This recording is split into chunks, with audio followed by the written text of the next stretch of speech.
What's up, guys? We are back with Week 16 NFL Sunday action. Let's dive in and break down all of these games and find the value out there in an action-packed Sunday. If you want to win all of your bets this weekend, hit that like button. It's good luck and show support for the channel and all the hard work we're putting in every single day. Subscribe to the channel so you don't miss out on our daily content. You can now also sign up for a channel membership by clicking the little join button right below the video. Members get exclusive early access to all of our videos and get their names up on screen just like right now. I really appreciate the support from all of you. Seeing that badge next to your comments keeps me fired up and motivated to make this channel even bigger and better. Our videos are brought to you by StumpTheSpread.com. We have a team of experienced cappers over there for every major sport, currently covering NFL, college football, NBA, NCAA basketball, NHL, and the UFC. This is the single best time of the year to sign up here in the heart of the best time of the sports season with NFL, college football, college basketball, and the NBA going on.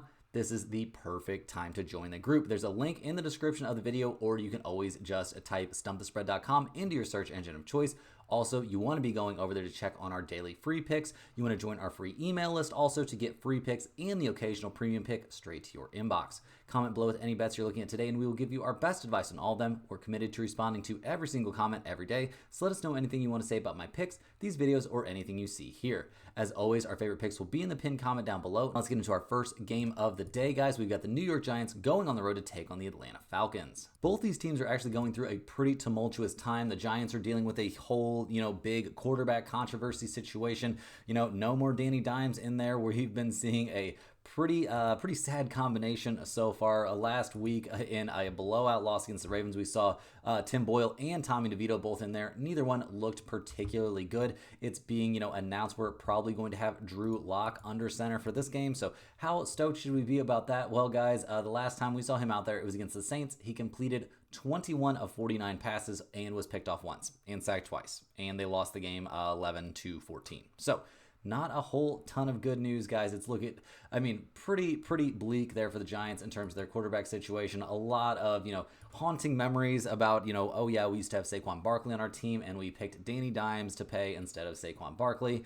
The passing game just looking really bad. The running game not looking much better. Tyrone Tracy Jr., 10 carries for 31 yards is last time out. Devin Singletary, 8 carries for 25 yards. He did get a touchdown, but yeah, just really bleak stuff there from the Giants offense in general. They're throwing the ball to Neighbors all they could. He had 14 targets, caught 10 of them for 82 yards and a touchdown against the Ravens, but what can the kid do? He's been thrust into a terrible situation here right off the bat in his career. Now he's going to be on the ongoing quarterback carousel there for the Giants. So we'll see where that one ends, but things are not looking good for the Giants right now. The defense isn't looking great, giving up 35 points to the Ravens last week and 5 passing touchdowns. They also couldn't stop the run over the course of the season. They've also been terrible. No major shock there. They're giving up 23.4 points per game, which honestly is a slightly better number than I would have guessed. But when you look back at their schedule, good games against teams like the Saints or maybe the Panthers, help out those numbers a little bit. But really, it's just a really bad time to be a Giants fan. We see Tyrone Tracy Jr. questionable for this game. Aaron Stiney, he is out there on the offensive line, so not going to be a full-strength offensive line. We also see on defense, things aren't looking great either. We've got, at least one linebacker out, maybe 2 starting linebackers out here, and we also have Deontay Blanks out there, Banks out there in the secondary. So things are looking pretty bad for the Giants as they go on the road here to take on a team in a similarly terrible situation, guys. With the Atlanta Falcons, they're 7-7 on the season, so still very much alive in the playoff race there in the NFC South, but they are making a quarterback change, guys. Out is going to be Kirk Cousins. Apparently, they're going to be cutting him, and we're going to see Michael Penix Jr. there under center. So, yeah, big changes there for the Falcons. Apparently, they're going to be cutting Kirk Cousins there to give them more room and to avoid paying him a big bonus. So, yeah, that's all happening, and they've got to finish the end of the season strong to have a chance here. And they've got pretty winnable games. Taking on the Giants, Commanders, and Panthers to end your year definitely makes you feel like you've got at least something of a shot. Their last game was a stinker. They won 15-9 against the Raiders, but it did not look good. Kirk Cousins continues to struggle, just looking terrible out there. Only passed for 112 yards, 1 touchdown, 1 interception, sacked 3 times. Just doesn't seem like he's all the way back from that Achilles injury, if I'm being honest. We did see Bijan Robinson, a big game from him. 22 carries, 125 yards, 5.7 yards per carry there. Elite stuff. Algier also had a big day. this is a team that can definitely run the ball. And if they can throw it a little bit, all of a sudden they should be pretty good. So the big question for this team is really, what are we going to get from Michael Penix Jr. there on offense? It's kind of an unknown, guys. I mean, the kid was obviously great there in college. They went out and drafted him despite, having, signing Kirk Cousins. They decided to draft him anyway. So we'll see what he can do out there. It's kind of a big question mark at this point. We don't have any sort of sample size on this kid. So we'll see what happens there. We'll see what happens with their defense that's been, pretty decent this season, honestly, and comes into this game very, very healthy. The offense is also healthy for this game. I mean, on defense over the course of the season, the Falcons are giving up 24.4 points per game. So obviously not great, but I don't know. A lot of those problems do seem like they, stemmed from poor quarterback play, but not all of them. This is definitely not an elite level defense. So looking at the numbers for this game, we see the Falcons are 8.5-point favorites. We've got a total here of 43. The Giants 4-10 against the spread. They are 9-5 to the under. Atlanta 5-8-1 against the spread. They are 9-5 to the under as well. So a couple different ways we could go with this one, guys. You could definitely talk me into the under in this one. I just don't think we're going to see very competent play from either offense. Obviously, given the situation that both teams are in, that kind of makes sense. We'll see how stoked the Falcons are, like the team in general, about letting go of Kirk. I'm not sure how beloved he was in that locker room. It's really, really hard to know. He always seems like a very personable guy, so maybe there could be a little bit of a hiccup here, but I'm leaning towards the Giants getting 8.5 points. I just don't have enough faith here to take a rookie quarterback to win and cover by a huge, huge margin. So a slight lean here towards the under, a slight lean towards the Giants in the points, but is any of this going in the pinned comment? Seems like a little bit of a long shot to me. Next up, guys, we've got a massive NFC North showdown. We've got the Detroit Lions going on the road to take on the Chicago Bears. The Lions come into this game fresh off of a very tough loss, their second loss of the season, so 2-12 on the year. I think they're going to be okay. They are, however, now tied with Minnesota. They're atop the NFC North. They lost against the Buffalo Bills in an absolute barn burner of a game. They lost 48-42. Goff was amazing. 5 touchdown passes, almost 500 yards passing, 0 interceptions. He was sacked 3 times, so that's a little bit problematic. We saw Amon-Ra St. Brown fumble the ball away once. That's obviously a big, big problem. Something to be addressed there. But yeah, Goff played amazing in this game. Obviously playing at home in the, an indoor environment, that's where he is at his best. We saw Gibbs and Montgomery both not get too much done there in the running game. It just wasn't a game where we were going to see the Lions run the ball a ton. But in very, very disappointing news, David Montgomery is now out for at least a bit here. They're not ruling him out for the season necessarily. They haven't put him on IR, but he is dealing with that knee injury, and it's not looking amazing. If he comes back, it's going to be, maybe for the playoffs or something like that. But Jahmyr Gibbs looks more than ready to take over here, and I think the Lions should be more than ready to get back to their, normal, get back to their running the ball type of ways. They don't need to have Goff throwing it, 50 times in a game. Like, that's insane. So I think the offense is going to be okay. I think the running game is going to be okay. Amon-Ra St. Brown obviously had a massive, massive day. He caught 14 out of 18 targets for 193 yards and a touchdown. Sam Laporta also got over 100 yards. Jahmyr Gibbs had 83. Like, this team had a really, really great offensive day, but it wasn't enough because the defense was incapable, completely and totally unable to stop Josh Allen there. They gave up 48 points in a game. Like, that's just not going to work out. They couldn't stop the run. They couldn't stop the pass. They couldn't slow down Ty Johnson. Like, this Detroit defense was so good early in the season. They've taken a lot of injuries by this point in the year, and it's just not looking the way it was looking before. That being said, they have had some time to, get, a little bit regrouped at least. Looking at the injury report here, we do see the Lions pretty healthy there on offense with the obvious, absence there of David Montgomery, but they're running a 2-back system. Seems like it might be time for a 1-back system to step up and make things work. Graham Glasnow is questionable there on the offensive line, but it's starting to trend towards him possibly playing, so that might end up being okay. Obviously, this is not a healthy Lions defense, giving all the guys that they have on the IR, that they expected to have being major contributors early in the season, but right now, the starting unit that they've currently assembled should be ready to go, so looking relatively healthy, I guess, for the Lions in this one as they go on the road to take on the Chicago Bears. Playing outside, weather is a little bit of a concern. The weather's not going to be bad. It's just going to be kind of cold out there. The Bears have been floundering, guys. They've lost several games in a row. What is it, 8 in a row now? Yeah, they've lost 8 straight since that tough Hail Mary loss against the Commanders. The wheels have really come off. They lost 30-12 last week against the Vikings. Not the best game out there. Caleb Williams just cannot get any protection. The poor kid seems like he's running for his life constantly. 191 passing yards, 1 touchdown, sacked a couple of times. No interceptions against the Vikings, so that's good, but not a very good day for the passing game. We did see DeAndre Swift have 79 yards on 19 carries. So I guess that's a good sign for the offense in general, but they only put up 12 points. Not exactly time to celebrate if you're a Chicago Bears fan. The whole idea was, getting rid of Eberflus was going to make this team all of a sudden good. Well, turns out maybe they're just not that good yet. So we'll see how things go down the stretch. Obviously on defense, they didn't do a terrible job. I mean, they gave up 30 points, so that's not great. But they did slow down Sam Darnold a little bit. They slowed down Aaron Jones a little bit. He still had 86 yards on 18 carries. Over the course of the year, this Bears defense hasn't been a complete train wreck, at least. You can give them that. But the secondary was maybe a little bit overrated, and they're, haven't been great against the run necessarily. So I don't have a ton of amazing things to say about the Bears defense here. Their injury report isn't looking great either. We've got a couple of guys questionable there on the offensive line. That's obviously a big, big problem. If they're either not at 100% or, God forbid, not in the game, we could see Caleb Williams running for his life even more than normal. And on defense, they're also looking a little bit banged up. We could see one cornerback and one defensive lineman possibly miss this game. So looking at the numbers here, guys, we see the Bears are getting 6.5 points. We've got a total here of 48. Detroit 9-5 against the spread this season. They're 7-7 to the over/under. Chicago 6-2 against the spread. They are 9-5 to the under.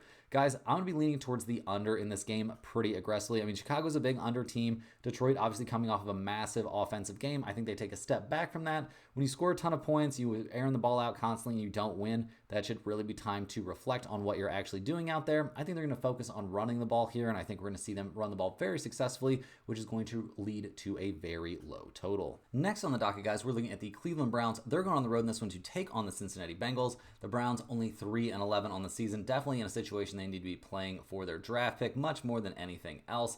We've got, guys asking what's going to happen, with this team down the stretch, all kinds of stuff. Like bad questions are popping up in that locker room that nobody really is going to be able to answer at this point. They're coming off a 21-17 loss there against the Chiefs. It was not particularly competitive, and with Jameis Winston throwing 3 interceptions and getting knocked out of the game, and Dorian Thompson-Robinson coming in, not looking very good and getting picked off as well, things are just real bleak, guys. 5 total quarterback sacks in that game.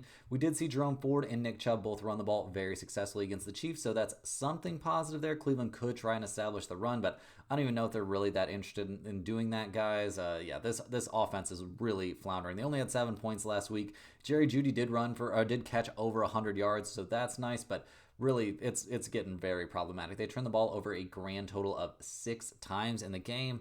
Things are just not clicking right now for this Cleveland Browns team. And at this point, it's pretty much time to pack it in and try and lose as many games as you can to have as good of draft position as possible. So we'll see what they can do out there on offense. I'm not expecting any miracles with Jameis now out and Dorian Thompson-Robinson going to be the starting quarterback. On defense, they gave up 21 points last week. They did kind of slow down the Chiefs' passing game, but didn't really stop the run. And yeah, they had some problems with Xavier Worthy figuring him out, and they didn't force any turnovers or any sacks. So that's all looking very, very problematic here as they go on the road to take on a AFC North opponent in the Cincinnati Bengals, who are now 6-8 on the season. A really frustrating season there for any Bengals fans. They have now won 2 in a row. They won 37-27 against the Titans their last time out. The week before that, they beat the Cowboys 27-20, and now they're finally getting to come back home and play in front of the home fans. It's been a brutal season here for the Bengals. Joe Burrow's put up really good numbers. He did get picked off twice last week against the Titans, so that's not a great look, but that has not been the norm for him. I mean, he also had 3 touchdown passes in that game. We saw Chase Brown have a big game, 25 carries, 97 yards, and a touchdown there on the ground. Chase had 94 receiving yards, caught 9 of 11 targets. Higgins caught 5 of 8 targets for 88 yards and a touchdown, and Chase Brown also had a receiving, a touchdown catch. So a lot of good things there for the Bengals. They just kept turning the ball over. Burrow fumbled it away once. Jordan Battle fumbled it away once. And then those 2 interceptions. So got to clean up some turnovers. Maybe they just weren't that locked in going up against a terrible team like the Titans. So that's definitely a concern here going up against a terrible team like the Colts. But the Bengals did win that game by 10 points, which would be more than enough for this one. On defense, we saw the Bengals do a pretty great job there against the Tennessee passing attack, gathering 4 interceptions. They also collected a couple of fumbles. This is just a very, very inept team there for the Titans. So over the course of the year, the Bengals defense has been really bad, guys. That's been what's held this team back. They're 31st in the NFL, giving up 27.6 points per game. So I'm not expecting miracles from them, especially on defense. On offense, we do see a couple guys banged up there on the offensive line. It's not a lock that they won't play. I mean, Orlando Brown Jr., Alex Kappa, we'll see if they end up making it out there. It looks like it's going to be much closer to, some kind of a game time decision. I mean, Kappa's dealing with a concussion there, so we'll see what happens. I do think there's a shot at least one of them will play, but you're going up against the Browns. I don't know if you're terrified of the Browns pass rush at this point in the season. On defense, we see Sam Hubbard and Sheldon Rankins both out there on the defensive line. They're not a very good team at pressuring the quarterback anyway, so I don't think that's a huge concern. I think they were going to be bad rushing the passer either way. Other than that, the defense is healthy, guys, and looking at the numbers here, we've got the Bengals at 8.5-point favorites. We've got a total of 46.5.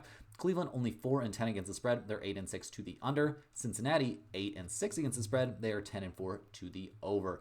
In terms of that over-under of 46.5, guys, I would probably shade just a little bit towards the under because I don't think this Browns defense is going to do very many positive things, but I don't really care about that over-under. I care much more about taking the Cincinnati Bengals here to get a blowout win and cover. I like the Bengals here minus 8.5. I like them at anything under 10 points. I think they're going to come out, get a very comfortable win against a completely inept Browns team that has, not a starting level quarterback in there. And yeah, Cleveland not going to be scoring any points. The Bengals are going to be scoring points regardless of who they face. Moving right along here, guys, we're looking at the Tennessee Titans going on the road to take on the Indianapolis Colts. The Titans only 3-11 on the season. They're having a rough time. They've lost their last 3 in a row, and 5 of their last 6. Their only win in that stretch was that weird win over the Texans. They've beaten the Texans, the Patriots, and then the completely hapless Dolphins earlier in the season when the Dolphins were dealing with all those injuries. It's been a tough year out there for Titans fans. The Will Levis experience has ended up pretty terrible. They lost last week against the Bengals 37-27, and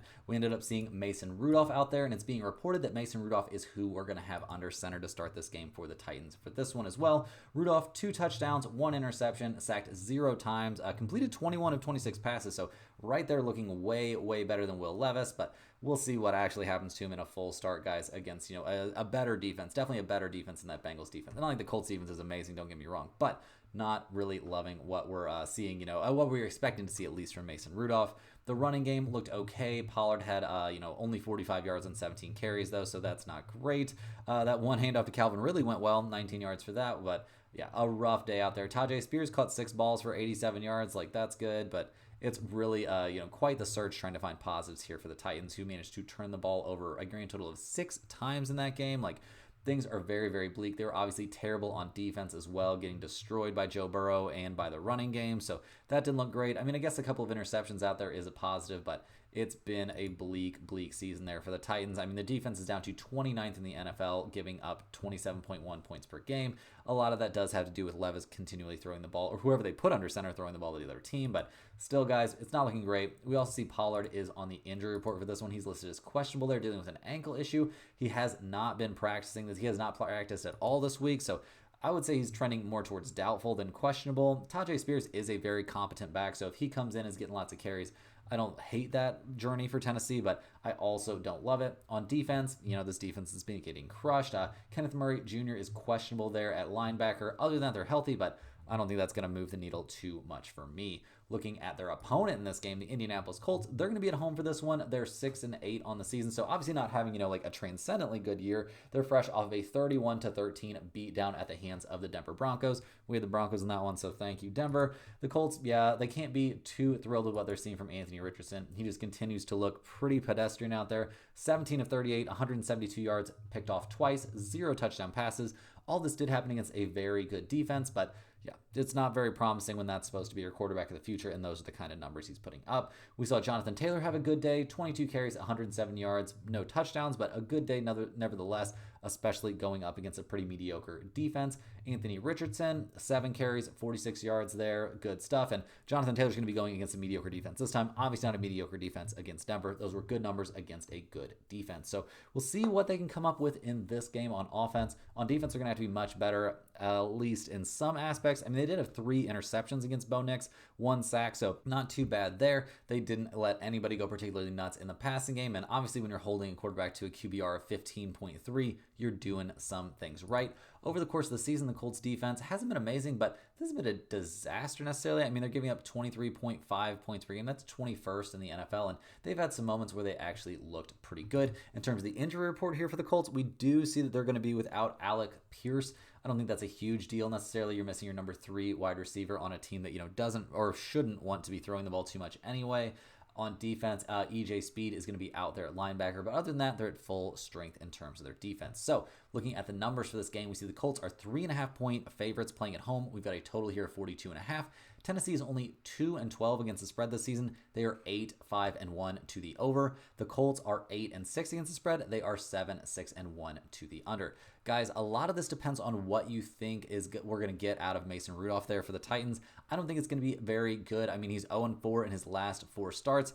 I don't love that for the Titans, guys. Give me the Colts here at -3.5. I think we'll see a decent day from Anthony Richardson, maybe a little bit of bounce back, trying to end the season on a positive note. And I also think we're going to see a big day out there from Jonathan Taylor. He should be, out there to put up some big numbers here against a very bad opponent. Next on the docket, guys, we have a wild one. We've got the Los Angeles Rams going on the road in this game to take on the New York Jets. The Rams come into this game 8-6 on the season. They've been playing really well here down the stretch, winning 3 in a row. They got that crazy win over Buffalo. Then they followed that up with a narrow nail-biter 12-6 rock fight win there against the 49ers. But hey, a win is a win, and at this point in the season, guys, the Rams have to be absolutely overjoyed to be 8-6 and currently in the top spot there in the NFC West. Now they get a pretty tough task. They got to go on the road to New York and play in the cold. So we'll see what they can do there in their game against the San Francisco 49ers. Stafford looked pedestrian at best. 160 passing yards, no interceptions, no touchdowns, also no sacks. So really, why did you have such a terrible day? I mean, Kyren Williams was the monster of this team. 29 carries, 108 yards there on the ground. Stafford actually ran the ball himself 4 times for 18 yards. Yeah, you don't see that too often. So we'll see if anything like that continues. Puka Nacua, a big day, 7 receptions for 97 yards. Obviously, there was that big goose egg there for Cooper Kupp, caught 0 out of his 3 targets. So I expect something of a bounce back for him and something of a bounce back in general for this Rams offense. They were playing in the rain. It wasn't ideal conditions, but I don't think it was quite that bleak. The defense had a hell of a day, guys, really holding Brock Purdy in check. Obviously, this is a San Francisco team that's been completely and utterly ravaged there by injuries, and we didn't see anything too great. I mean, Debo was crying for more opportunities. Well, he caught 3 out of 7 targets for 16 yards and ran the ball twice for 3 yards. So maybe shut up. I don't know what to tell you there, guys. This team continues to be very banged up. San Francisco really not having a great time. So we're not that excited with the Rams being able to hold that group in check, but they've done some decent things against some, okay team. I mean, I don't know. I'm not going to be too excited about you holding the 49ers and the Saints down. And yeah, you gave up 42 points in that win against the Bills. So no parade for you there. The Rams are 24th in the NFL in points allowed. That is not what looks like an elite level defense to me. In terms of their injury report, guys, things are looking great for the offense. Fully healthy there on the, everywhere. Fully healthy there on the offensive line. Fully healthy there at the skill positions. Should be a nice, bounce back spot for some of these guys. On defense, also, they're missing some guys that they were planning to have, that are out for the season now. But their starting unit, as currently constructed, is fully healthy for this game as they go on the road to take on the Jets, who are now only 4-10 on the season. So that's obviously not ideal for them. This isn't the way they thought things were going to go. They are fresh off a 32-25 win there at the Jacksonville Jaguars. So maybe that helps a little bit. A lot of crazy stuff going on. Aaron Rodgers just seems to say a new insane thing every day. So maybe he should be concentrating a little bit on being less horrible at football. That would be my take right now because, bro, your team is 4-10 on the season, and a lot of that falls squarely on your shoulders. I mean, last week against the Jaguars, got to give him credit. He threw 3 touchdown passes, completed 16 of 30. Not a great number, but almost 300 passing yards there. Only sacked once, but it was against the Jacksonville Jaguars, guys. It was against the Jacksonville Jaguars. So let's not freak out too much. That being said, I am very impressed with what we've been seeing from Devontae Adams and Garrett Wilson and Aaron Rodgers over their last few games. I mean, Adams caught nearly 200 yards last week, 2 touchdowns, 12 targets, 9 of them ended in receptions. Very good stuff there. Garrett Wilson took something of a backseat, but also had a very good day. So yeah, the passing game really online. The running game didn't get too much work there against the Jaguars, but the defense really didn't look good at all. Once again, I mean, you're going against Mac Jones. They gave up 2 passing touchdowns, nearly 300 yards passing, but also had a couple interceptions. If it wasn't for those interceptions, who knows which way this game ends up going. They didn't really stop the run there, so that's definitely a concern going up against the Rams. There's a lot of holes in this Jets team, guys, an awful lot of holes. One thing I am very interested in about this game, though, is the weather situation, guys. It's going to be super cold. That's always a time you want to fade Stafford outside in cold weather. All the way back to the Detroit days, if he was having to play outside there up north, it was going to get very bleak, playing at the Bears or something like that. It was never a good time to be backing Stafford. The Rams, they're much worse on the road. Stafford is 1-3 in games played under 30 degrees in his career. The Rams 7-7 against the spread, 7-7 to the over/under. The Jets only 5-9 against the spread. They're 8-5-1 to the over. I do think this is a game you might want to look at over 46.5, but that's not my main lean in this one, guys. As weird as it feels, as a little bit sick and counterintuitive as it might be, I'm going to be on the Jets getting 3 points in this game. This feels like the perfect sell high spot on the Rams coming off of another win. It's not like they looked great in that win against the very, very hobbled 49ers. Stafford in the cold, I do not like. Rodgers has been playing in the cold his whole career. Let's see if this old crazy man has anything left here in the tank. Give me the Jets here getting 3 points at home. Next up, guys, we're looking at the Philadelphia Eagles. They're going on the road here to take on the Washington Commanders in an NFC East showdown. The Commanders are 9-5 on the season. They come into this game winners of 2 in a row, but when your wins were against the Saints and the Titans, not really time to throw your parade just yet. We have liked in general what we've seen from Jaden Daniels this season. It hasn't exactly been a cakewalk for the young man. I guess it kind of was early on. Last week he did have a good game. 25 of 31, 226 yards, 2 touchdowns, 0 interceptions. He was sacked 8 times by the New Orleans Saints. So definitely plenty of room here for concern for the Commanders as they, play this game at home. Jaden Daniels was their leading rusher last week. That's not necessarily what you want. Brian Robinson Jr., not a great day. Terry McLaurin did catch 2 touchdown passes, caught 7 out of 10 targets for 73 yards. That's not too bad. We'll definitely take that. They didn't turn the ball over, so that's a huge plus. But all this happened against the Saints, guys. I mean, you're facing 3 different quarterbacks in this game. Not really 3, but, 3 different dudes threw passes. Spencer Rattler, terrible out there. Jake Haener, terrible out there. This is not a team that's putting any good running backs out there. You think Kamara is really trying at this point? I guarantee you he is not. So, yeah, not the toughest test there for the defense that still managed to give up 19 points. Not the toughest test for the offense that managed to score only 20. Over the course of the season, what have we thought of the Commanders' offense? Well, they got off to a very hot start, but that has tailed off aggressively. Kind of the same deal for the defense, is not improving, and they're playing against pretty bad teams. In terms of their injury report, we do see Zach Ertz questionable for this game, so not having your starting tight end would suck a little bit. And we also see Jeremy Chin, the questionable there in the secondary. So we'll see what they can do here, sitting at home, playing host to the Philadelphia Eagles, who are coming in red hot. They are 12-2 on the season. First place there in the NFC East by a landslide. They just got a big 27-13 win there against the Steelers, which was very, very impressive, guys. We saw them get that win mostly thanks to what Jalen Hurts could do with his arm, which is not the norm for this team. Usually it's a Saquon run it, Jalen Hurts run it, and we are going to run it and eventually win this game. Well, the Steelers weren't going to let that happen. They were going to make him throw it, and Hurts made them pay, guys. 2 touchdown passes, 25 of 32, 290 yards. Both A.J. Brown and Devonta Smith made it over 100 receiving yards, and each one of them caught a touchdown pass. We did see Hurts fumble it away once. We saw Cooper DeJean fumble it away once as well. So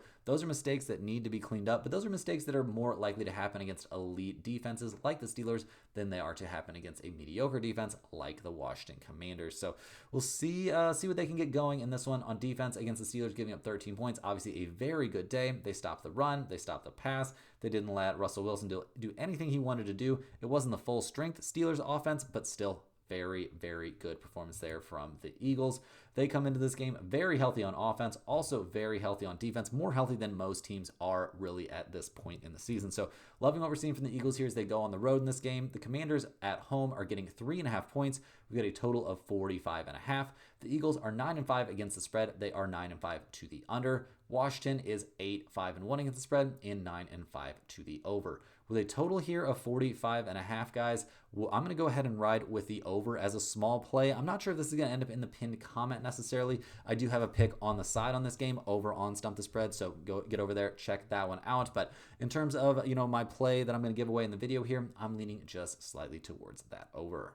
Next up, guys, we're looking at the Arizona Cardinals. They're going on the road in this one to take on the Carolina Panthers. The Cardinals come into this game 7-7 on the season. They're, not out of the mix there in the NFC West. They're fresh off a 30-17 comfortable win there against the Patriots. Obviously, that's a game you're supposed to be winning every single time against a Patriots team that, is basically trying to lose at this point. Kyler didn't have the biggest day. 23-30 for 245 yards, 0 sacks, 0 interceptions is not terrible. James Conner, though, was the real, force behind this offense. He had 16 carries for 110 yards, 2 touchdowns. He also broke off a 53-yard run in there. So yeah, definitely Arizona, a team that's capable of running the ball against some opponents. We'll see if that happens in this game. Trey McBride did have a big day. He caught 9 out of 10 targets for 87 yards. So good stuff there. We saw the Cardinals not turn the ball over in this game or give up a sack, albeit against a terrible team. So let's not freak out too much, but we did really like what we saw from Arizona last week. On defense, they gave up only 17 points. They held Drake May in check. They held Ramondre Stevenson kind of in check. I mean, 13 carries, 69 yards there. Not a dominant defensive performance, but they did enough to get the job done. And giving up only 17 points is never a bad thing in the NFL. So we'll see what they can do here going on the road to take on the Carolina Panthers, who have been struggling a little bit. They're 3-11 on the season, obviously having a very bad time, but they are fresh off of a nice, showing against, the Eagles, the Buccaneers, but then laid a pretty big egg their last time out against the Cowboys, losing 30-14. Did not love what we saw in that one, guys. Bryce Young continues to be a little bit of an enigma. He played okay, but got picked off twice, sacked 6 times, completed 19 of 28 passes. Every once in a while, you see these flashes of, I'm not going to say brilliance, but of, the possibility of being a good quarterback despite his diminutive size. We'll see what he can figure out here. Is a little bit concerning what we saw last week, but Jalen Coker, a big day for him, 110 yards and a touchdown, and Adam Thielen out there putting up solid numbers week in and week out despite being a little bit of an old man. The defense was a big concern. They couldn't stop Cooper Rush. They couldn't really stop the running attack at all there of Dallas, so they could have their hands full a little bit here against the Arizona Cardinals. Looking at the injury report here for the Panthers, they're very banged up. Legette is going to be out. Jalen Coker might be out. A couple guys could be out there on the offensive line as well. So the offense is looking very banged up. On defense, guys, they could be missing a couple guys, but they're getting healthier. I think they're going to be a little bit more healthy here on defense. Looking at the numbers here, we see the Panthers getting 4.5 points at home. We've got a total of 47. Arizona 5-9 against the spread. They're 7-6-1 to the under. Carolina 6-8 against the spread. They are 10-4 to the over. Guys, I don't have a big lean on the side on this one for this video. I do think this might be a good spot to take a little bit of a look at the under, since neither one of these teams are really competent enough, in my opinion, to be doing super well in terms of putting up big numbers. So give me a little bit of a lean towards the under, and we'll see if that makes it in the pinned comment. Next up, guys, we're looking at the Minnesota Vikings. They're going on the road in this game to take on the Seattle Seahawks. The Vikings are 12-2 on the season. They're fresh off of a nice 30-12 win there over an NFC North opponent, taking down the Bears comfortably. We've loved what we've seen from the Vikings this season. They are probably the biggest surprise out there. They've only lost 2 games this year, a 2-point game against the Lions, and then a 10-point game there at the Rams, the game after they played the Lions, which was a spot early in the season that everybody was just automatically losing. In their win against the Bears, we didn't see anything too amazing there from Sam Darnold. I mean, 24 of 40, 1 touchdown, 1 interception, 2 sacks, only 231 yards, but Aaron Jones and Cam Akers were right there to, do the hard work there in the running game. They combined for over 100 yards, or 110 yards, 2 touchdowns on 28 carries. We saw good stuff from Justin Jefferson. He continues to be very, very solid out there, and we loved what we saw from the Vikings defense, giving up only 12 points, making life very, very hard there on Caleb Williams, slowing down, if not stopping, the Bears' running attack. So a lot of very, very good things there for Minnesota, who's been one of the best defensive teams in the NFL all season long, guys. They're second in the league, giving up 18 points per game. There's a dominant unit. On the injury report, guys, the Vikings looking very healthy for this game, basically fully healthy there on offense. We do see Harrison and Smith questionable there at safety, but other than that, this is an extremely healthy Vikings team as they go on the road here to take on the Seattle Seahawks, who are 8-6 on the season. They come into this game fresh off of a tough loss there against the Packers. Although that was a game we were on the Packers, so thank you Seahawks for not winning that game, and thank you Packers for playing so well. In that game, guys, Seattle, Geno Smith couldn't get anything going. 1 interception, only 149 passing yards. He also went down with a knee injury. He's going to be back for this one, but is he at 100%? Seems like a very big question mark to me. We see Zach Charbonnet. He had a decent day, 8 carries, 54 yards, and a touchdown. Is he going to be able to do that against the Vikings? Seems extremely unlikely to me, guys. It's just been very tough sailing, recently for Seattle. And to be honest, they've had a pretty decent season overall. At 8-6, they're currently tied there with the Rams for the best record in the NFC West. So they definitely still have plenty of hopes. But when you look back at their schedule, who have they really beaten that was any good? I'm not seeing a whole lot of examples there. So looking at the injury report here for the Seahawks, guys, they're listed as healthy, but Geno Smith should be on that injury report because his knee is messed up. We are not going to see him moving the way we are used to, and that can affect your throwing for sure. We've seen the Seattle defense get a little bit better down the stretch this season, but better than a team that was giving up a ton of. They gave 42 points to the Lions. They gave up 29 points to the Giants and lost to the Giants. Like, this is not a very good defense over the course of the year, guys. Sure, it looks like they're average. They are not actually average right now. They're just not very good. So looking at the numbers for this game, we see Seattle's getting 3 points playing at home. We've got a total here of 42.5. Minnesota 9-4-1 against the spread. They are 9-5 to the under. Seattle 6-7-1 against the spread. They are 7-7 to the over/under. Guys, Geno's hobbled. The offensive line's banged up. Geno's bad against good defenses and isn't good against the spread playing at home. The Vikings are in a big letdown spot. That is fair after, and they're playing this game, then going on the road for 2 tough NFC North games. But I don't think they're going to overlook this, guys. I think they're going to be absolutely fine out there. The NFC North, just those teams in general have been very good outside of their division. Geno's only 4-10-1 against the spread versus defenses that are allowing 20 points per game or less since 2022. So definitely slam dunk spot here. Give me the Minnesota Vikings -3. This one's going straight into the pinned comment and could end up being my biggest bet of the day. So you're looking for a chance to use that little, money bag icon. This could definitely be it. Next up, guys, we're looking at the New England Patriots. They're going on the road to take on the Buffalo Bills. The Patriots come into this game losers of their last 4 in a row, and they are really, floundering here towards the end of the season. 3-11 on the year, really trying to just lose out here and make sure they can get themselves as good of a draft pick as they possibly can. In their loss last week against the Cardinals, it wasn't looking good. They were playing at Arizona. They, got down early and stayed down the entire game.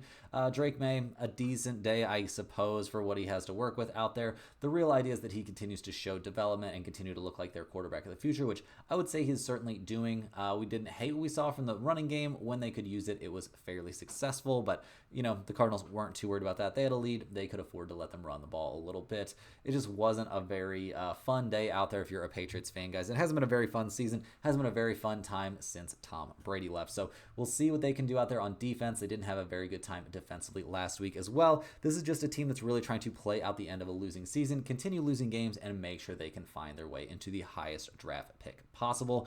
Their injury report doesn't look horrible. We do see one offensive lineman probably out. We see the secondary very, very banged up here for the Patriots. So yeah, not shaping up to be a great time to be taking on the Buffalo Bills and Josh Allen. The Bills are 11-3 on the season. They are coming off of a 48-42 just massive win there at the Lions.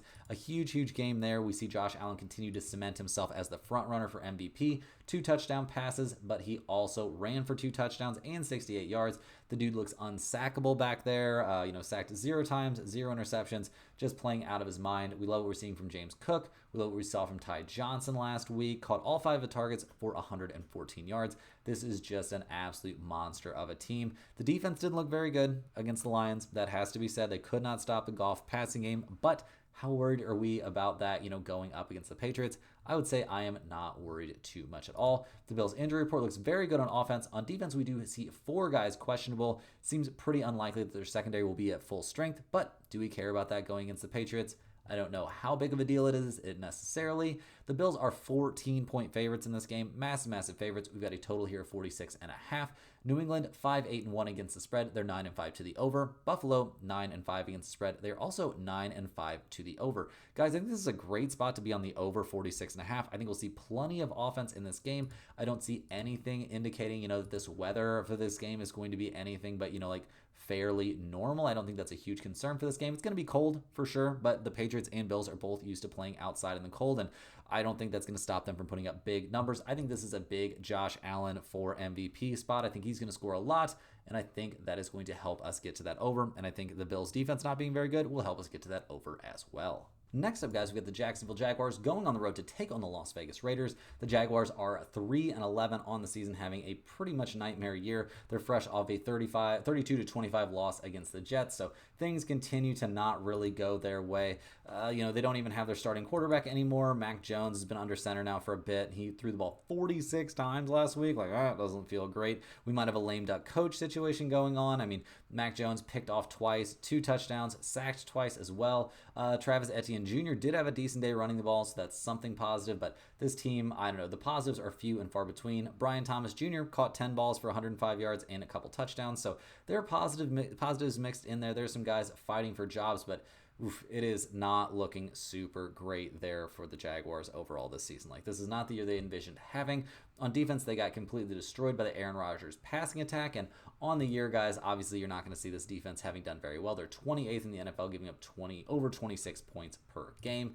The injury report does look pretty good. Mac Jones, good to go there. All the starting offensive units, offensive weapons that you would hope for will be out there. And on defense, they're healthy as well. So they should be, at about as close to 100% as you could expect a team that's, having as bad of a time as they are to be at this point in the season as they go on the road to take on the Las Vegas Raiders, who are 2-12 on the season. That does not look great either, guys. They're fresh off a 15-9 loss against the Falcons in a game where they played so bad they even lost, but the Falcons were like, we should have played so much better. We're benching and cutting our starting quarterback. Like, you have to know, you had to feel pretty freaking bad. I mean, we had Desmond Ridder under center there for the Raiders in that game. That is not what we're going to see in this one, guys. We are going to be having Aiden O'Connell back under center. So that's something to keep in mind at least. The running game didn't look good there for the Raiders. The passing game didn't look good. Nothing looked good. It was a terrible, no good, bad day, guys. They did look okay on defense, I guess, but they couldn't stop the run. And, I mean, Kirk Cousins was playing so bad, his team decided to cut him. So we'll see what they can do in this one. The Raiders obviously looking very healthy for this game. Health is a relative term, though. They don't have half the guys they thought they were going to have, ready to go there on defense. So defense is going to be a work in progress for sure. We see the Raiders are 2-point favorites at home. We've got a total here of 40.5. Jacksonville 7-6-1 against the spread. They're 8-6 to the over. Las Vegas 5-8-1 against the spread. They are 8-6 to the over as well. Guys, first of all, I think you could definitely take the Jaguars here getting 2 points. I don't have any problem with that play at all. It's maybe not my favorite. Obviously, you got to be backing Mac Jones or something, and that can't feel very good. But I think the better value in this game is just to take over 40.5. Neither one of these teams is any good on defense. Both of them have, shown the ability to function offensively in at least some facets of their game. The Raiders are going to get better on offense here with Aiden O'Connell being back. They can run the ball a little bit. The Jaguars have been putting up numbers. They've been letting Mac Jones go out there and sling it. Give me over 40.5 in this game. I think it's very good value. It's certainly going in the pinned comment. Next up, guys, we got the San Francisco 49ers. They're going on the road in this game to take on the Miami Dolphins. The 49ers are having kind of a season from hell, to be honest. They've been completely ravaged by injury. They're going to be, missing the playoffs here. They're currently in last place, if I'm not mistaken. Yeah, they're in last place there in the NFC West. They've just been destroyed by injuries. This was a team that was supposed to win a Super Bowl this year. That was the deal. That was the goal. That was what was supposed to happen, and they're just injuries can ruin a football season very, very quickly. The only guy that's mostly stayed healthy was Brock Purdy. Unfortunately for him, he couldn't keep anybody healthy around him. Last week against the Rams, guys, Purdy, 1 interception, 142 yards, sacked 3 times. He's just running out of options to get the ball to. Deebo Samuel looks completely cooked out there. The dude seems borderline useless. Guerrero, he's done some good things. Pretty much anybody they've plugged in there at running back has done some good things for a little bit and then gotten hurt. Kittle's really the only actual, pass-catching target still out there. He caught 4 out of 7 passes for 61 yards last week. At this point, I don't think they should be wasting him. Go ahead and shut him down for the season. Like, what are you playing for? You might as well just be trying to lose these games because there's nothing left to work towards right now. The defense did a really good job against the Rams there in the rain last week, but, how much can you count on that? They also could not stop the running attack there of Kyron Williams, really. So, yeah, I'm not going to act like the defense has been amazing this season. The 49ers have had injuries on that side of the ball as well. They're pretty much middle of the road. They were supposed to be one of the best defenses in the NFL, but that just is not really coming true right now. So we'll see what they can do here going on the road to take on the Miami Dolphins, who are 6-8 on the season. I don't think they've completely lost hope yet, but things are getting pretty bleak, especially following that 20-12 loss last week at the Houston Texans. Not a game you're supposed to be, not competitive in. And I guess 20-12 isn't completely not competitive, but it was not a great day there for this Miami team. They continue to flounder. Tua had a terrible day, picked off 3 times, 1 touchdown, 196 yards passing, sacked 3 times. A-Chain couldn't get too much going there in the running game. They've had some injuries themselves this season, but that's not a great excuse for Tyreek Hill only catching 2 out of 7 passes, and for, Jalen Waddle pretty much being unused the entire season. So not loving what we saw from them on offense. On defense, they did slow down but not stop the Texans. They did really slow down and basically stop the running game. So that's pretty impressive and could be a big deal here against the 49ers if they had any running backs left. But it's been pretty brutal for the Dolphins in general this year, and even brutal for them on defense, where they're tied for 13th in the NFL, giving up 22.3 points per game. But they're supposed to be a little bit better than that, and it just has not been very smooth sailing for Miami this season. In terms of their injury report right now, we see Tyreek questionable, Waddle doubtful. We got at least 2 guys questionable there on the offensive line. So that is all a lot of problems staring right down the barrel of Tua and possible brain damage. So got to keep an eye on that. Also, guys, looking at the numbers here, it's a little bit telling that we've got, basically a pick'em game with the Dolphins playing at home. Miami -1, total here of 44.5. The 49ers 5-9 against the spread this season. They're 7-7 to the over/under. Miami 5-9 against the spread as well. They're 8-6 to the under themselves. Guys, I'm going to be siding slightly here towards the Miami Dolphins, and maybe even a little bit here towards the under, just because both teams are so banged up and so bad right now. But I don't know if I really have the stomach to be betting anything meaningful on this game, because these two teams just are so bad. It's hard to predict which bad team is going to do more bad things. I do think it's probably the 49ers playing on the road here that will have the worst time. So give me the Dolphins at -1, but this is not a game that I care too much about, and it's certainly not going in the pinned comment. Last but not least here, guys, we have our Sunday night football matchup. We've got the Tampa Bay Buccaneers going on the road to take on the Dallas Cowboys. The Buccaneers at 8-6 on the season are currently first in the NFC South, so that's got to feel pretty good. They've won 4 in a row, capping things off with a blowout 40-17 win there against the Chargers. They haven't been beating necessarily the toughest teams. I mean, taking down the Giants, Panthers, Raiders, and then the Chargers. Not the easiest, way to paint this as, some sort of, world-beating team. But we've also seen Tampa Bay beat the Lions and the Eagles this season. Yeah, not a whole lot of teams have done that. So we'll see what they can do here in that win against the Chargers. Obviously, a lot of things were clicking. Baker, 4 touchdown passes, 1 interception, only sacked once. Very good stuff there. The running game was fully online, guys. Bucky Irving, Rashad White, both having massive days. So you love to see that. Mike Evans, a huge day. 9 receptions on 11 targets for 159 yards and a couple of touchdowns. Crazy stuff there. Cade Otton is going to be out for this game, so they won't have him there, but he only caught 2 out of 3 passes last week, so I don't think that's going to be the biggest miss out there. Things are looking up for this unit on offense, and on defense, things went really well against the Chargers. Also, giving up 17 points is good. Stopping the run is also very good. They generated a couple turnovers, so that's nice, and had 3 sacks. So, yeah, a very good day for a defense that's been looking much better down the stretch than it did earlier in the season. So, we'll see what they can do there. We'll see what they look like. This injury report for the offense looks very good, except for Cade Otton being out. On defense, we do see at least one linebacker probably going to be out, and a couple guys questionable there in the secondary, but it's not looking horrible. It's obviously not looking ideal, but it's not looking horrible. So we'll see what they can do here playing at Jerry World. The Cowboys come into this game 6-8 on the season. They're fresh off a 30-14 win against the Panthers, and all of a sudden, the Cowboys won 3 out of 4, and people are starting to celebrate. And you look back, and they've beaten the struggling Washington Commanders. They beat the New York Giants by 1 score. They lost to the Bengals, not a very good team by the Bengals there this year, and then they're beating the Panthers. So, yeah, I'm not ready to throw the Dallas Cowboys a parade for being terrible once again this season. I mean, in the win over the Panthers, we did see Cooper Rush have a good game, passing for 3 touchdowns. Cool, 214 yards. Dowdle did a great job of running the ball. That's great. CeeDee Lamb, 100 receiving yards and a touchdown. Cool. This is all so amazing. Yeah, guys, the Cowboys still aren't good. They just aren't good. It's crazy to start acting like they're good because they beat the Panthers and the Giants and stuff like that. That's just absurd. This is not a very good team. They don't have a starting level quarterback in there. Their defense looked good against the Panthers, and maybe the defense is getting a little bit better, but their defense is playing against those same bad teams, guys, and they struggled against the Bengals pretty mightily. I mean, Cincinnati only got the single score win there, but they didn't stop Joe Burrow at all. I mean, they had 1 interception there. They only sacked him twice. They couldn't stop the run. This is not a very good Dallas defense. I mean, over the course of the season, they're giving up, what is it? It's not an amazing number. Yeah, they're 30th, giving up 27.1 points per game. Looking at the numbers for this game, we see the Cowboys are getting 4 points here playing at home. We've got a total of 48.5.